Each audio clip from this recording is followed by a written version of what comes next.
നീ പറയുന്നേ choose not to be sad, right? That is a very good approach, but at the same time we human beings are emotional creatures അല്ലേ. So ഇപ്പോ നമ്മൾ എന്തുകൊണ്ടാണ് sad ആകുന്നത്? നീ പറഞ്ഞ പോലെ നമ്മുടെ എക്സ്പെക്ടേഷൻ വന്ന് ഇപ്പോൾ ഒരു ഗ്രൂപ്പിൽ ഇരിക്കുമ്പോൾ നമുക്ക് ആ ഫോക്കസ് കിട്ടും.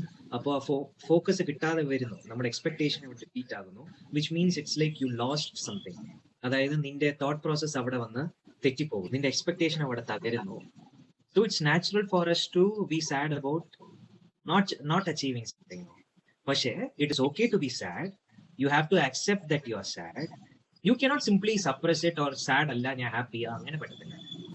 What I'm saying is you have to accept that you're sad and you have to choose that you will not be sad anymore. അതിന്റെയാണ് അടുത്ത സ്റ്റെപ്പ് സംസാരിക്കാം. നീ പറഞ്ഞ പോലെ ഞാനിപ്പോ പെട്ടെന്ന് എനിക്ക് ഡിമ്മായി പെട്ടെന്ന് അതിന് വെളിയിൽ വരാൻ നമ്മളെ തന്നെ നോക്കണം.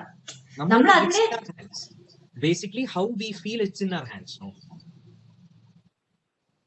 സോ ആ സമയത്ത് നിനക്ക് ഹാപ്പി ആയിട്ട് വരാൻ നീ എന്തെങ്കിലും ചെയ്യുക. ബട്ട് നമ്മൾ ആ ഗ്രൂപ്പിനോട് സംസാരിച്ചോണ്ടിരിക്കുമ്പോൾ നമ്മൾ പെട്ടെന്ന് സാഡ്നെസ് ആയിട്ട് അവർ നമ്മൾ മൈൻഡ് ആക്കുമ്പോൾ നമ്മൾ പെട്ടെന്ന് അതിൽ നിന്ന് ഓവർകം ചെയ്യാൻ നമ്മൾ അതെങ്ങനെ പറ്റും? Like if you cannot think of anything or if you cannot change the topic, just go out from the group, no? But though I mean, our presence